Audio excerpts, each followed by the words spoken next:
All right, I am back from Texas, and while I was there,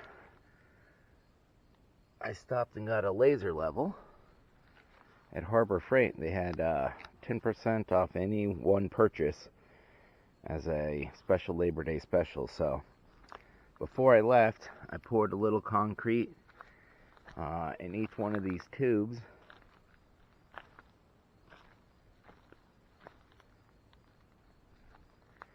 And now with this laser level, I can mark out what I plan to do is put in one of these screws right where the line is on each tube. It's kind of hard to see because this is an indoor laser level. I was going to do it at night, but you can see it's the up and down is not parallel with the tube. So the good thing is when I measured these, I put my frame on top of the tube, so the tube should end up in the right spot. But that explains why my holes were off so far on some of these. Like the holes were way over there, and then the tube ended up there. And it was because the tubes, in order to be level, they have to be offset a little bit. Like the cement will still be a pillar, but so the lines are really hard to see in the daylight. This one's okay, but these far ones, I can barely make it out there. But if you look at the difference here, this one here is low to the ground, and it does drop quite a bit. So I'm really glad I got the laser level and didn't try to eyeball it. So my next step is to go around and put a screw in at the level line on each tube, and then I have to mix some cement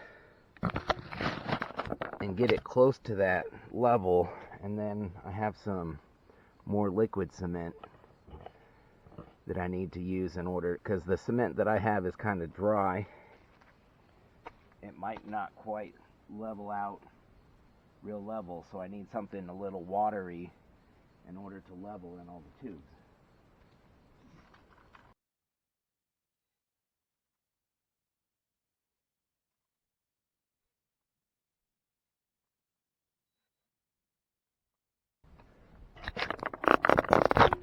Alright, that is it for the screws. The good news is all the screws were above the cement. I didn't pour the cement too high in any of the tubes. If there was one tube that had the cement too high, I probably would have had to re-level to a higher level, but now all the screws are in. I need to go get some bags of concrete and get those and some water, get it ready for mixing, and fill it up close to the screw level in each one of these tubes. So that's my next task.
Alright, that is 2 bags of cement mixed and 3 poles filled up right below the screw level.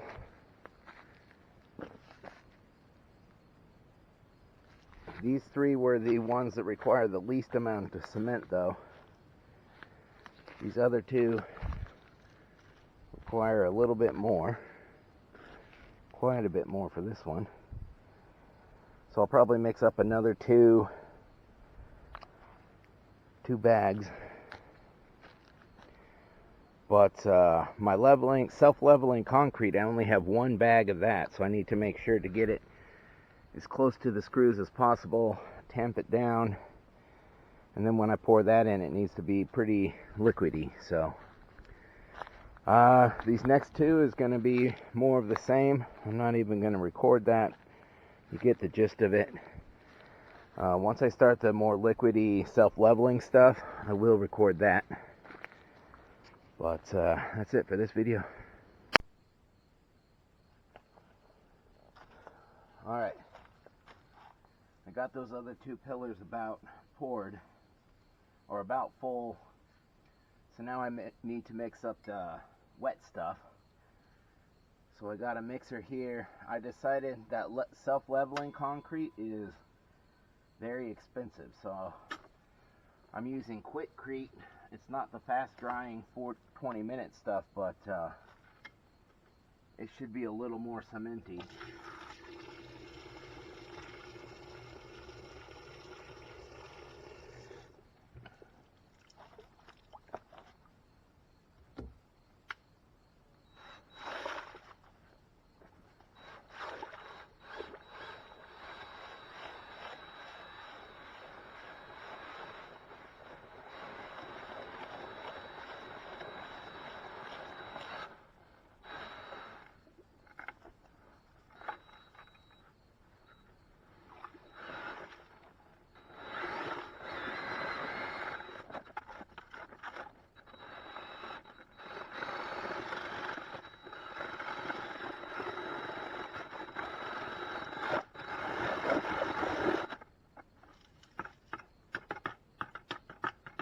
Probably should have changed clothes before doing this. That is very watery. Now I gotta go pour it and see how it works. I think I put a little too much water in, but we're gonna try it.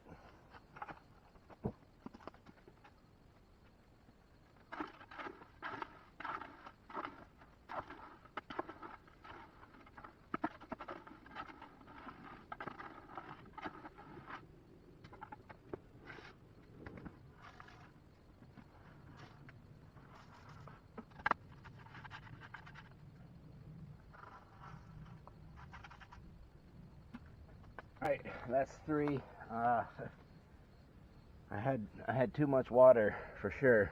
I don't know how well that's gonna work, so before I do more, I gotta see how this stuff dries, I guess. But that's it.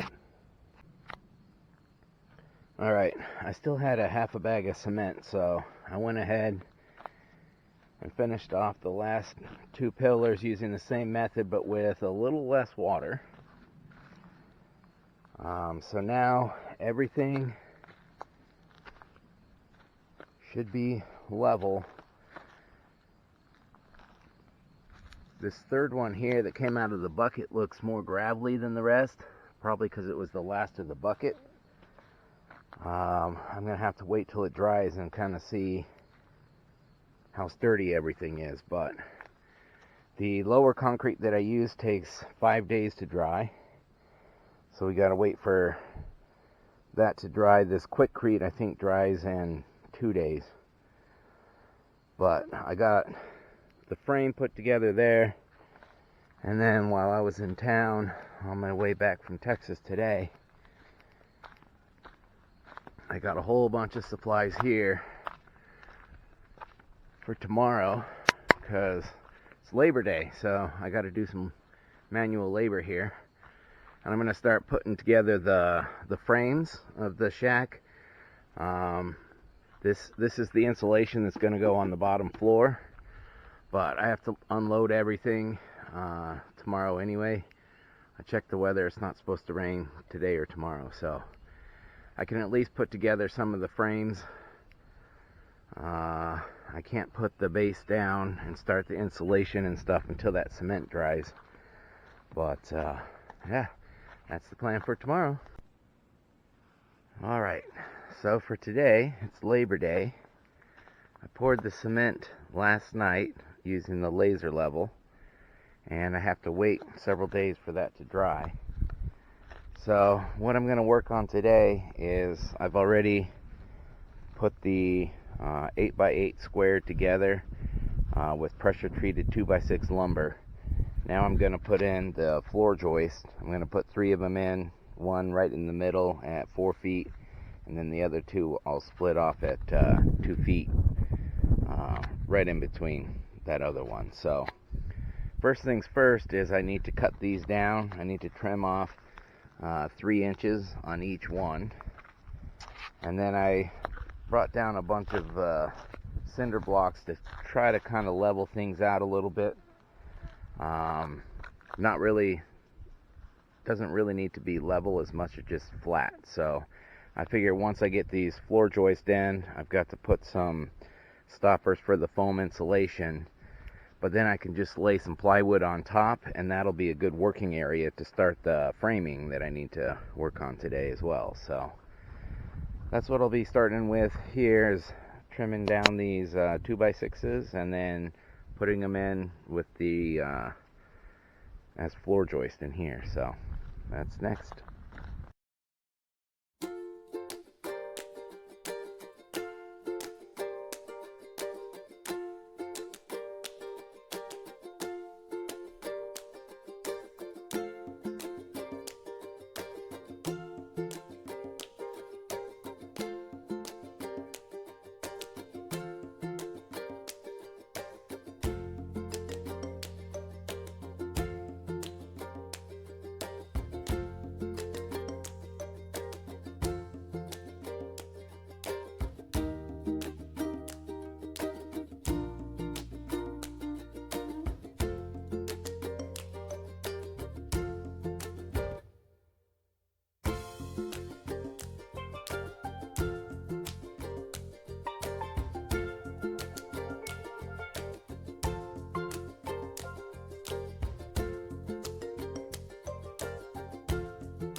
That is all the joist boards. I have 1 screw in the middle of each one. I'm going to go make sure that they're perpendicular and screw in 2 more screws in each one. Well, probably 1 more screw in each one. And then I have joist hangers. My friend Devin was saying that wood is a lot stronger with joist hangers. So against the grain here, it's really strong, but when it's screwed in here, that board, because it's not going against the grain, it's not as strong and it can split. So I did buy some joist hangers, so I'll go tack in 1 more screw on each one and then put in some joist hangers.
That's all the joists. I have 2 screws into the ends, and now they all have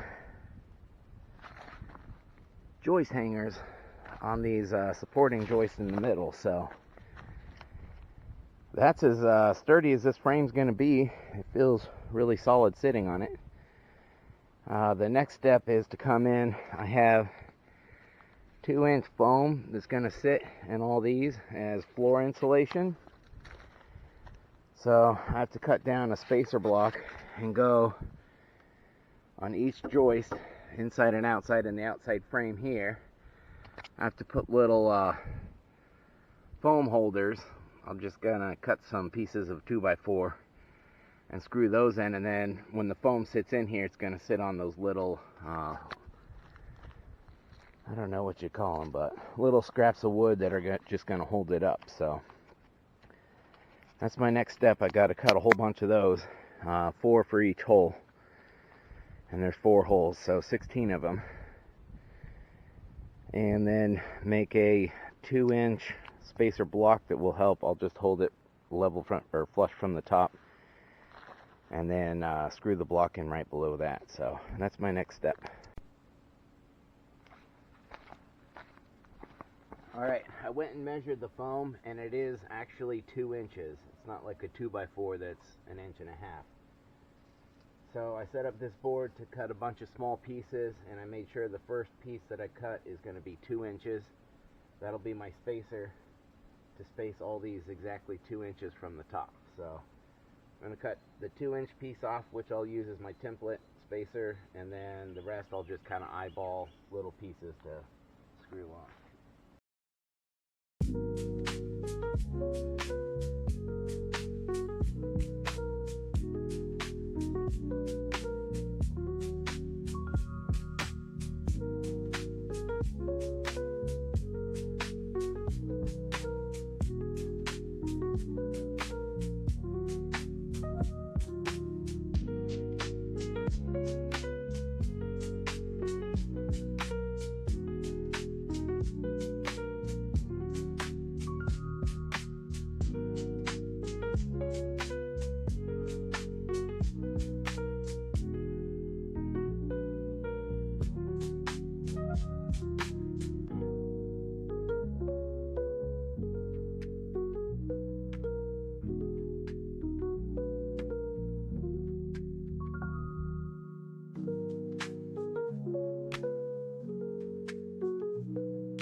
Well, the battery died on me, but I have all the foam holders done. When I cut 16, I cut 2 extra in case they split on me, but I must have cut them too short because I had 8 of them split on me. So I had to cut another 6 more, and I just made those a little thicker, and that helped with the splitting because most of them were about 1.5 inches maybe. And then I made the bigger ones about 2.5 inches, and that seemed to help it from splitting. So next step is to clear this off a little bit and cut down some foam strips, 1 for each slot. These 2 should be the exact same width. This one and the end one should be the same width of these, except it'll need 1.5 inches, or not 1.5 inches, but 3/4 inch less because well, 3/4 inch less because this 2x4 goes all the way on those ones, whereas these middle ones, it's split down the middle. So I'm going to measure each one, cut it out, and then it should rest nicely on these little rests that I just put in there. So that's the next step.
Alright, that is it for cutting foam. Got all the pieces cut out and put in there. I'm gonna be taking all this foam out and stuff before I move it onto its actual final pillars, just so I can move it around easier. But that is about it for the floor of the 8x8 shack. I did, while I was up there, brought down 2 4x8 sheets of plywood, so I'm gonna just lay that on top, and that'll give me a nice flat working area for building the framing, because I'm gonna build all the 4 frames for the sides of the walls down here one at a time separate, and then once I get this base actually put on the cement pillars and leveled, then I can just put the framing right up pretty easy. That's one of the things I did off camera, was offloaded 30 2x4s from the bed of my truck and 7 sheets of plywood, because those were all on top of that foam. So I know I'll need them eventually, but that's what I had to do to get them out of my truck. But I think the framing, I'll put down the the plywood, the 4x8 plywood. But I think all the framing, I'm just gonna worry about that tomorrow. So I think that's it for this day. This was on Labor Day, so made good use of Labor Day by doing labor. But oh, one other thing while we're on camera. Because it's a holiday, I figured it's a special day, and I let my little chicks out for the first time. Mama hen gets to come out all the time, but the little chicks don't get to, so I opened up the gate, and you can see most of them are over here taking dirt baths.